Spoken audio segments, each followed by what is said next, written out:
Cerno, une anti-enquête. Épisode 113. 3-2-1. Ici Cerno. C'est le milieu de l'été et j'ai commencé à prendre quelques vacances. Mais encore une fois, l'affaire me rappelle à l'ordre et me remet au travail. Et c'est curieux comme d'habitude ce qui se passe. Je vous rappelle qu'à la fin de l'épisode 112, j'avais envoyé une lettre à Jacqueline Jolivet, la fille d'André Gescoff, la victime de la rue Bayou, dans le but de la rencontrer. Eh bien, j'ai toujours pas reçu de réponse à cette lettre. Mais je viens de recevoir un message de Thorsten. Je pense que vous vous souvenez de Thorsten. C'est un contributeur au Patreon. Ich heiße Thorsten Bolek. Je lui avais rendu visite il y a quelques années pour qu'il me traduise l'article de la journaliste allemande Marie-Louise Scherer.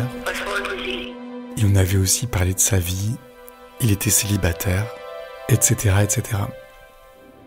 Il m'avait dit il y a pas mal de temps que sa mère avait une amie qui était en contact avec la fille d'une des victimes du 14e arrondissement. Et Thorsten était persuadé qu'il s'agissait d'Yvonne Couronne.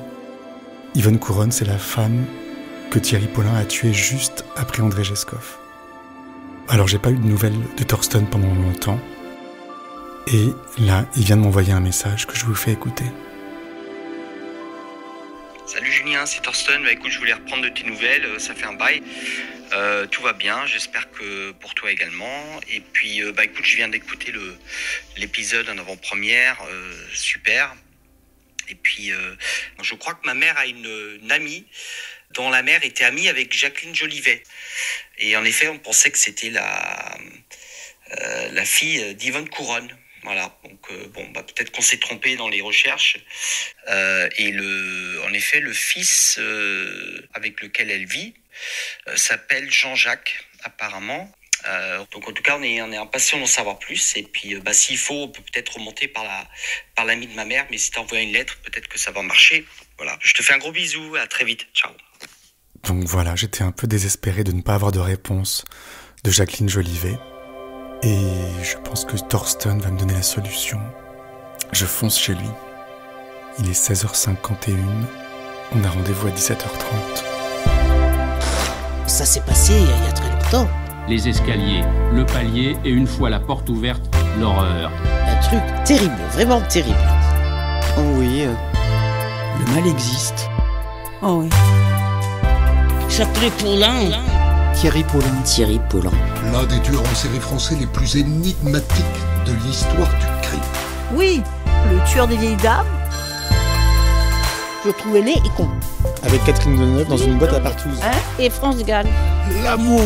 À l'époque, j'étais vraiment très prudent. Françoise. Franchère. Ceux qui connaissaient Paulin ne comprennent pas. Ioana Securescu Elle a été tuée. a fost C'est pas trop ébruité dans l'immeuble, c'est juste le bruit d'un assassinat, c'est tout. Je fais un podcast. Je n'entends rien. Je rentre chez les gens, je vais voir les gens dans la rue. Si vous ressentez le besoin de comprendre, Cerno.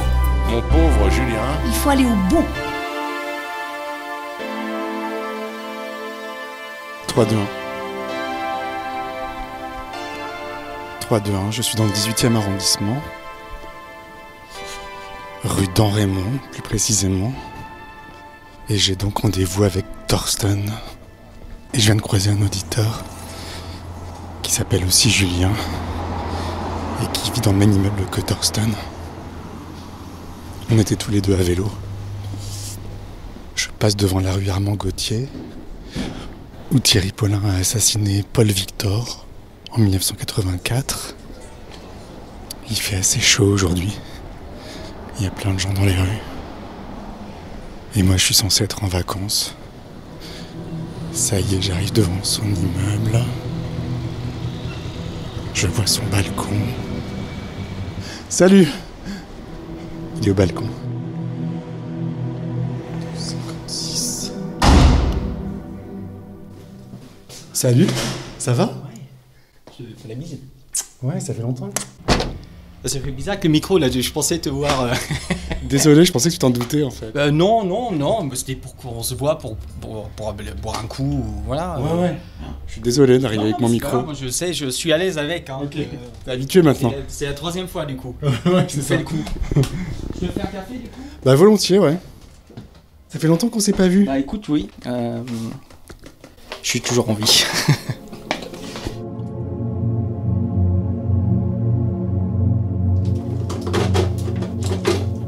Voilà. T'as maigri. On me dit ça à chaque fois, alors si chaque fois on me voyait je maigrissais, je serais plus en vie. T'es tout pâle aussi. Je suis pâle. T'as le teint pâle. Un peu comme un revenant. Oula, c'est... Non mais t'es un peu un revenant dans le podcast.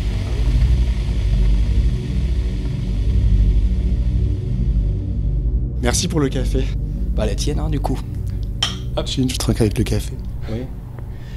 Ça va, tu vas bien? Bah en pleine forme, ouais. Bah la dernière fois qu'on s'est vu, il y a un bail. Hein. Ça doit faire 2 ans et demi, un truc comme ça. Ou... Que je t'ai interviewé. Tu es venu ici. On sortait du confinement. On avait tenté d'appeler... Marie-Louise Scherer, la journaliste allemande. Exactement. Première fois. Et puis tu es revenu, on a refait une tentative qui n'a pas abouti. Donc c'est un peu dommage parce qu'on pensait pouvoir creuser une piste. Ouais, elle avait été un peu effrayante. Ouais, parce qu'elle a quand même fermé les portes vite fait en expliquant que c'était son affaire. Oui. Voilà, donc je suis content de te revoir. Ça fait mais moi aussi, ça fait plaisir. Et du coup... Non, j'allais poser une question indiscrète. Non, c'est ce que tu fais d'habitude. Tu me racontais, la dernière fois que je t'avais interviewé, que tu étais célibataire, mais je sais que tu avais une copine après. Alors j'ai rencontré quelqu'un il y a un peu plus d'1 an et demi maintenant. Donc c'est le grand amour, j'ai enfin trouvé, voilà. Donc c'est vrai que si je me remets dans le contexte de l'époque où j'avais un discours assez... j'étais assez fatigué de tout ça, de faire des rencontres qui n'aboutissaient pas. J'ai jamais perdu l'espoir, j'ai toujours continué.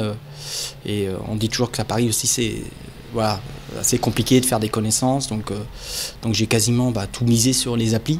Et donc ça prend beaucoup d'énergie parce que la démarche veut que tu te converses. Enfin, déjà, il faut que ça matche. Après, il faut converser pour... Ça te laisse pas de répit, quoi. Bah oui, et puis oui, complètement, exactement. Alors c'était agréable aussi, hein, tu fais des rencontres, tout se passe bien, mais c'est vrai qu'à un moment donné, j'en avais un peu marre. Et je voulais vraiment me poser avec quelqu'un et puis vivre le grand amour. Et par contre là, j'ai fait j'ai changé un peu de stratégie entre guillemets, si on peut parler comme ça. Je suis allé sur Mythique, en cherchant vraiment quelque chose de sérieux. Et puis je suis tombé sur ma copine et puis c'est le grand amour, donc je suis très heureux. Donc nouvelle vie. Ça s'appelle comment alors? Priscilla. Ouais. Donc je te la présenterai à l'occasion, j'espère. Volontiers. Et puis écoute, que dire de plus, c'est le bonheur et voilà. Je me souviens je t'avais transféré les messages de plusieurs auditrices. Dont l'une, je me souviens qu'elle avait écrit Thorsten et l'homme parfait pour moi. Elle t'avait pas rencontré? Non, pas du tout, non. Mais voilà. C'est quoi le grand amour? C'est qu'on tout match. C'est de ne pas se poser de questions pour moi, en fait, parce que je suis quelqu'un qui se pose beaucoup de questions. Et là, en fait, j'ai aucun doute. Enfin, j'y pense même pas. En fait, c'est tellement évident. En fait, c'est l'évidence même d'être avec elle que. Voilà, je sais pas comment le définir d'ailleurs, mais quand elle est pas là, c'est un manque, quoi. C'est comme s'il manquait une partie de moi, donc j'ai l'impression que tu décris un état de quiétude, où t'as pas de soucis. Non, c'est ça pour moi, l'amour aussi. C'est avoir quelqu'un à ses côtés en qui t'as confiance, avec qui tu te sens tout simplement en sécurité, tu peux tout lui dire, c'est évident. Félicitations. Merci.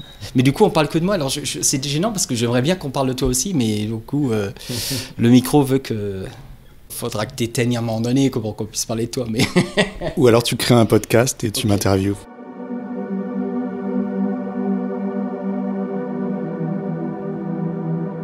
J'ai écouté le dernier... épisode. Oui. Alors justement, c'est entre autres pour ça que je viens. parce que il y avait quelque temps déjà, j'avais rencontré ta mère. Voilà. Tu m'avais invité avec ta mère, vous m'aviez invité tous les deux au restaurant. Exactement. Un jour.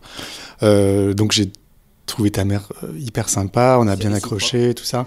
Je sais que c'est une auditrice du podcast. Oui, et tu m'avais dit que elle connaissait une amie de la fille d'une victime. C'est compliqué à dire. Alors, je crois que c'est une amie de ma mère, dont la mère était amie avec...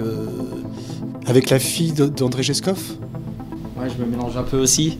Qu'est-ce que tu cherches ? Ce que m'a envoyé ma mère. Ta mère t'a envoyé un message ? Oui, un jour pour justement m'expliquer tout ça.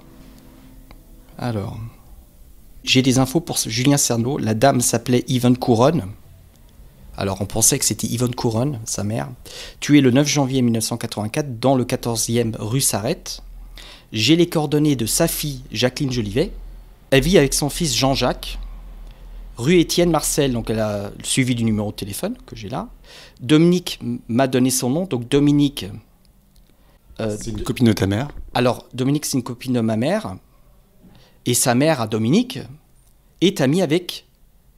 Jacqueline Jolivet. Jacqueline Jolivet. Tu suis le... D'accord, ok, ça y est, là j'ai compris. Je pense que c'est ça.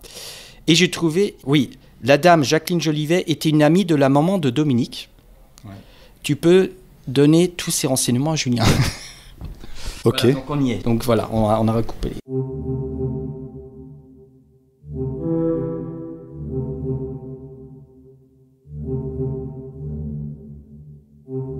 Il s'avère que donc la victime, André Geskov, sa fille, lui avait offert un châle ou quelque chose, un foulard, quelque chose, à Noël, donc quelques jours avant le meurtre. Et il semble qu'elle aurait été étranglée avec ce foulard qui avait été offert par sa fille quelques jours plus tôt. Alors c'est un peu... Quelle horreur. C'est un peu glauque comme histoire, mais ma mère m'a dit ça, donc je ne sais pas comment elle a eu cette version-là. Et donc ouais, c'est pas très agréable à entendre en tout cas. Et donc on avait, c'est pour ça que je t'avais contacté, pour contacter Madame Jolivet, pour en savoir plus sur sa mère. Alors c'est incroyable parce que, donc là on est l'été, l'épisode 112, ça fait un moment que je l'ai monté, ça fait à peu près un mois. Je l'ai envoyé, à la fin de l'épisode 112, je lui ai envoyé une lettre à Jacqueline Jolivet et j'ai jamais eu de réponse. Donc en fait tu tombes très bien parce que je me disais, bon, il va falloir que je passe à autre chose parce que je me voyais mal aller sonner chez elle. Oui, je comprends. Donc en fait moi, ce qui m'intéresserait, c'est que vous contactiez donc Dominique, que Dominique appelle Jacqueline et qu'elle fasse le lien, quitte à ce que j'y aille avec ta mère ou tu vois, pour la rassurer parce que... Entre-temps, en plus, tu sais que ta lettre date d'il y a... Donc bon, a priori, ça n'a pas abouti. Ou alors elle met un peu de temps à répondre, peut-être. Peut-être parce qu'elle n'est pas toute jeune. Voilà, le temps qu'elle fasse le...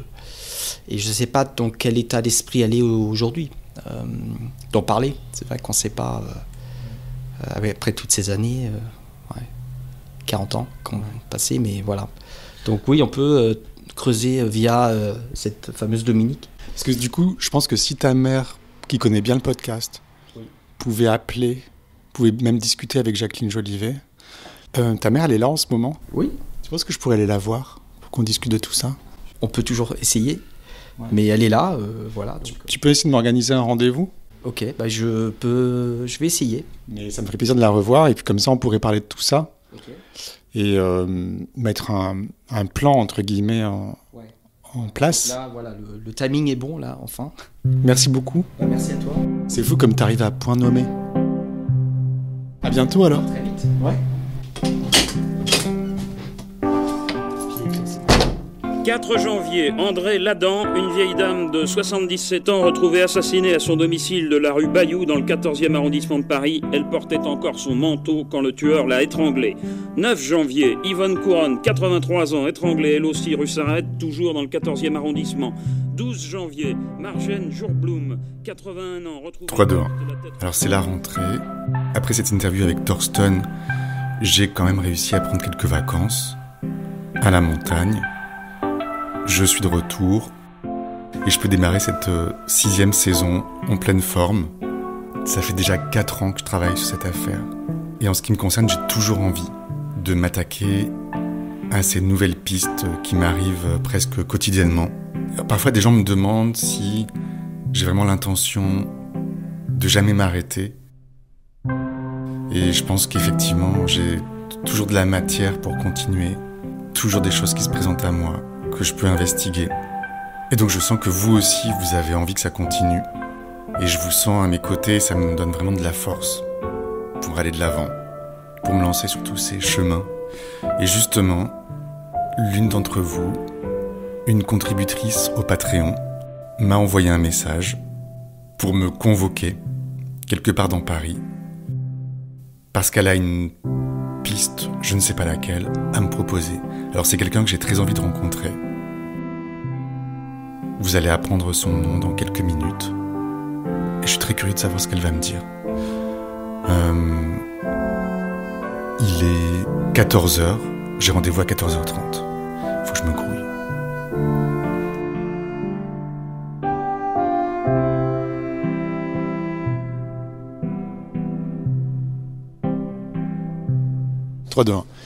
Je suis dans le quartier du Marais, à Paris, devant le 57 rue du Temple.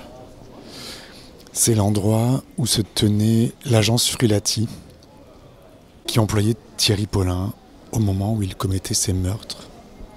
On ne sait pas trop ce qu'il y faisait, mais j'ai retrouvé dans le dossier du commissaire laitier que cette agence se trouvait ici, au 57 rue du Temple. C'est une immense porte verte, dans un très bel immeuble. Mais c'est un hasard si je me retrouve devant. En réalité, j'ai rendez-vous avec Céline Sciamma, la cinéaste, qui m'a contacté il y a quelques jours pour me dire qu'elle avait pas mal de choses à me dire. Alors c'est une cinéaste que j'admire beaucoup. Elle m'a donné rendez-vous dans la cour d'un immeuble. Je sais pas pourquoi. À 14h30.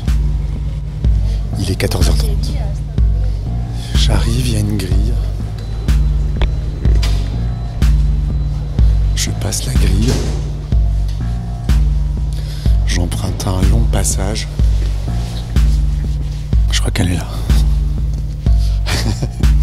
Bonjour. Julien.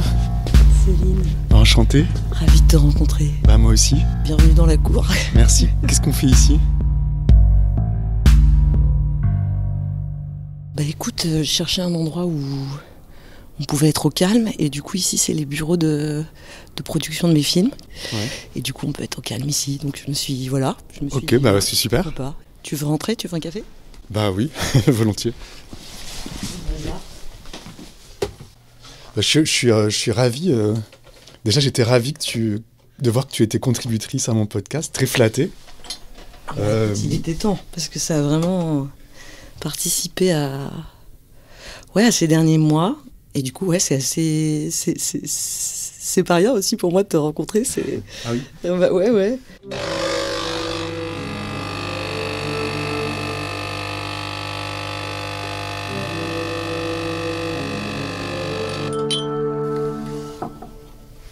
Merci. Comment t'as découvert le podcast ? C'est Rebecca Zotowski, qui est à la fois collègue cinéaste et amie chère, qui m'en a parlé, tout simplement. Qui m'a dit qu'elle écoutait. Et j'ai tout de suite écouté. Elle m'en a parlé, et l'heure d'après, j'étais dessus. C'était un moment où j'avais du temps, et aussi j'étais complètement happée. Et c'est vrai que ça m'a happée parce que c'est une affaire qui me...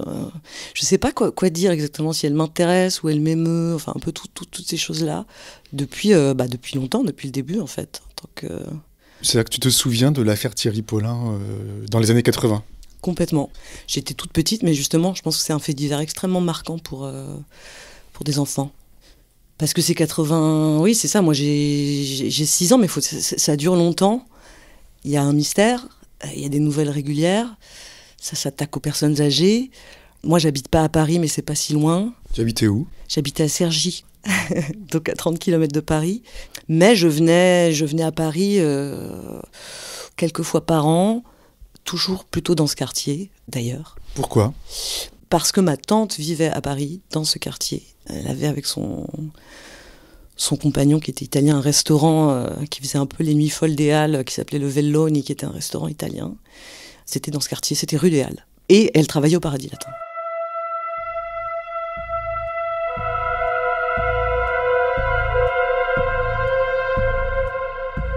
Homosexuel, Thierry Paulin se produisait au Paradis Latin la nuit et tuait des vieilles dames le jour.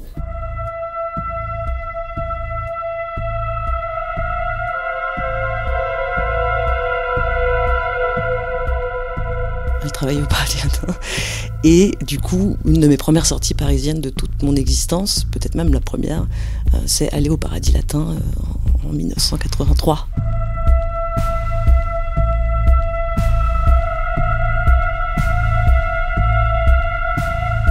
À suivre. Merci à Rebecca Zlotowski, à l'anti-inspecteur Pierre Mouchel, ainsi qu'à tous les contributeurs au Patreon. Et on prend une douche ensemble dans une baignoire. Rendez-vous dans 15 jours pour la suite de nos aventures. Oh oui. Cerno, une anti-enquête.